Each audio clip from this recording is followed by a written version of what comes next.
Dando continuidade, né, exercício 3 do volume 1 do Holiday, Fundamentos de Física, N. Resnick, 10ª edição. Terceira questão. Capítulo 2. Um automóvel viaja uma estrada retilínea por 40 km a uma velocidade de 30 km por hora. Ou seja, você considera que aqui é a velocidade escalar constante. Em seguida, continuando no mesmo sentido, beleza? Ou seja, ele percorre no mesmo sentido do eixo, percorre outros 40 km a 60 km por hora. E ele pede com a velocidade de escala média durante esse percurso de 80 km. Ou seja, exatamente ele fala já qual é o percurso total. Você nem precisa pensar nisso, né? E ele fala que suponha que o carro está se movendo no sentido positivo do eixo X. Ou seja, para a gente responder a letra A, a gente vai fazer a seguinte coisa. Vai tomar aqui o eixo X.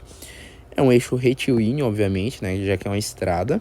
E a minha partícula, a parte exatamente da origem das posições, ela começa a se mover, certo? Durante a trajetória, indo para o sentido positivo do eixo X. Logo, se eu falo que o eixo X é para cá, o eixo positivo vai ser para cá. E X classificado em metros, tá? Então, eu vou ter em quilômetros, na verdade, perdão. Em quilômetros.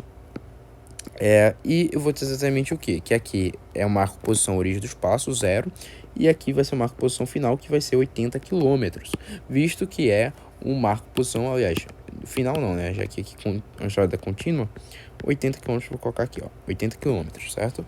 Que é exatamente a posição final que a partícula vai ocupar aí, certo? Bom, ele faz um primeiro trecho, que eu vou demarcar aqui por esse ponto. E tá aqui a partícula se movendo aqui para a direita, certo? Aí eu vou fazer uma setinha para indicar aqui a velocidade dele, indo para a direita. E esse primeiro trecho é o marco quilômetro 40. Ou seja, a variação do espaço ΔS1, que ele realiza esse trecho, é exatamente 40 quilômetros, certo? Beleza. E aí faz isso a uma velocidade escalar média constante igual, logo, a 60 km por hora. Certo? E agora eu vou ter o segundo trecho, que vai ter uma variação do espaço ΔS2, que vai ser a posição final ocupada pela partícula e a inicial, sempre considerando a posição originária da partícula, 80 menos 40, 40 km será a variação do espaço ΔS2, onde eu realizo esse trecho com a velocidade escalar de 60 km por hora, né? E o primeiro trecho era 30 km por hora, perdão. 30 km por hora. Perfeito. Agora, ele quer saber a velocidade escalar média total durante o percurso. Então, teremos velocidade escalar média será a variação do espaço, dividido pela variação do tempo. Observe que como é que é o percurso total, quer dizer que ele quer a última posição ocupada pela partícula durante a trajetória e a posição inicial. A posição inicial é exatamente do marco quilômetro 0 e a final 80. Logo, o percurso total dura 80 km. Dividido pela variação do tempo, que é o intervalo de tempo gasto em cada trecho, ΔT1 mais ΔT2, certo? Que vai ficar, então, 80 km dividido por... Bom, para a gente calcular esses intervalos de tempo gasto, a gente vai fazer que ΔT1 vai ser exatamente o percurso ΔS1, né? Dividido pela velocidade escalar V1. Então, teremos ΔS1 como 40 km dividido por 30 km por hora, certo? Então, sabemos que vai durar 4/3 da hora esse percurso, certo? Bom, ΔT2 agora, que é o intervalo de tempo gasto no segundo percurso, será ΔS2 dividido por V2, certo? V2, V1. ΔS2 será, então, 40 km dividido por 60 km por hora, que será exatamente 4/6, ou, na verdade, melhor dizendo, 2/3 da hora. Bom, dado isso, então, será 2/3 mais 4/3 da hora, mesmo denominador. Então, terei 80, isso aqui está em hora, né? Eu terei exatamente o quê? Vamos fazer a conta depois de colocar as unidades, pode ser? 80 dividido por...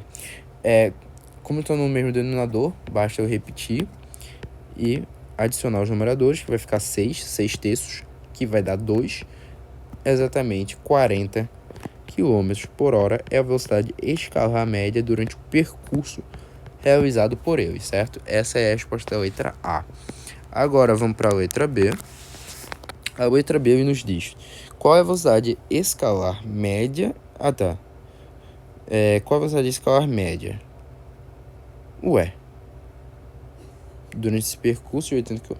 A velocidade escalar média é os 40 km por hora, que já que foi calculado na letra A, né? Acho que loucura é essa. Ou eu tô ficando doido ou o livro tá me deixando doido, né não? Qual a velocidade escalar média? Qual a velocidade média? Ah, pessoal! Eu percebi agora uma maldadezinha aí, ou não? Não, não percebi maldade não, é isso mesmo. Acho que loucura, cara. Qual a velocidade escalar média? Oxi, que loucura. Eu devo estar ficando doido. 40 km por hora, né? Não, gente?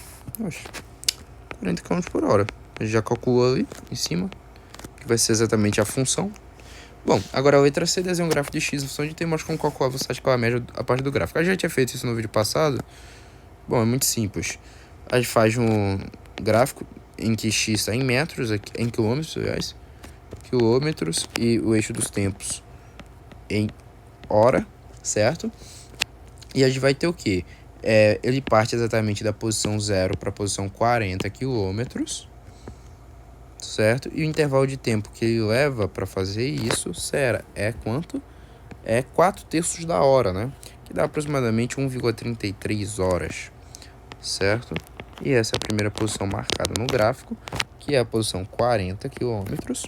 E bom, depois disso ele faz um segundo trecho com a velocidade escalar média maior. Logo, o que eu posso fazer?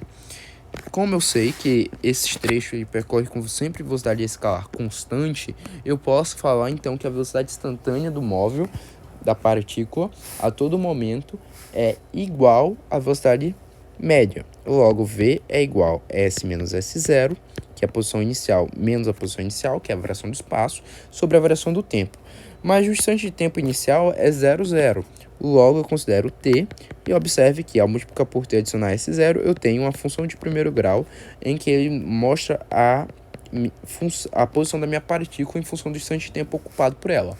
S de t é igual a S0 mais Vt, que é uma função de primeiro grau, f de x é igual a x mais b. Observe que se a minha partícula parte da posição inicial 40, e eu sei que a velocidade escalar média dela é 60, eu sei que o coeficiente angular dela é 60. Se o coeficiente angular dela é 60, é maior do que o coeficiente angular anterior. Por quê? Porque o coeficiente angular anterior é 30 km por hora. Logo, esse gráfico aí tem que ter uma subidinha aqui, certo? Uma leve inclinação para cima. Perfeito? E nessa leve inclinação para cima eu vou ter o marco posição demarcado pelo trecho. Ele vai chegar a 80 km e o intervalo de tempo gasto total será de 2 horas. Certo? E bom, para calcular a velocidade escalar média é muito simples. Basta eu pegar uma função que já liga o primeiro ponto da origem. Por quê? Porque da origem? Porque eu consideraria exatamente o quê? Exatamente isso daqui, ó. Eu consideraria que t0 é igual a 0, ou seja, a origem dos tempos é igual a 0. Consequentemente, eu consideraria que a posição inicial também, S0, é igual a 0. Logo, observe que a minha velocidade escalar média coincidiria com a velocidade escalar instantânea, que seria apenas a distância percorrida, S, sobre t, que seria apenas a posição deste ponto. Então, o coeficiente angular desta reta aqui será exatamente a velocidade escalar média, tá bom? Então, bastaria você fazer um sistema de equações, ou nem um sistema de equações, já que o primeiro ponto é 0, 0, você sabe que zeraria. Logo, V ficaria posto como S sobre T, que é a posição da partícula e o instante ocupado dessa posição. Ou seja, bastaria 80 dividido por 2. E você vê que dá a velocidade escalar média igualzinha como está no enunciado. Espero que tenham gostado. Fiquem com Deus.